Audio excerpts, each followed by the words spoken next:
प्रचंड असा तरुणांचा उत्साह. असे कार्यक्रम कोणाला करायला सांगितले तर लोक बावरतात. आमचे राजेपूरकर साहेब खऱ्या अर्थाने त्यांच्या प्रती करायला निघाले तर लोक मिळत. आज आपण वेगळ्या विषयाला घेऊन जनजागृती करण्याचा प्रयत्न हा आपण चाललेला आहे.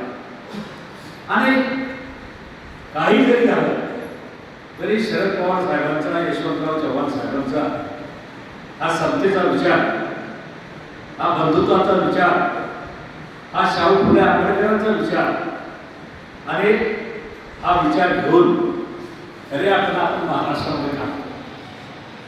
फायदा होतो, नुकसान होतं, जे काय होत असेल, परंतु उद्देश आपण त्या ठिकाणी सोडत नाही. मागच्या काळामध्ये दोन राष्ट्रांमध्ये एकत्र येणार म्हणून जोरात चर्चा झाली, जागोजागी चर्चा झाली, वर्तमानपत्र चालली, टीव्हीवर चालली, तुमच्यात चालली, आमच्यात चालली, सगळीकडे चर्चा झाली. पवार साहेबांनी एकच स्टेटमेंट केलं की भारतीय जनता पक्षाबरोबर जो पक्ष असेल त्याच्याबरोबर आम्ही कदाचित कधीही त्या ठिकाणी जाणार नाही.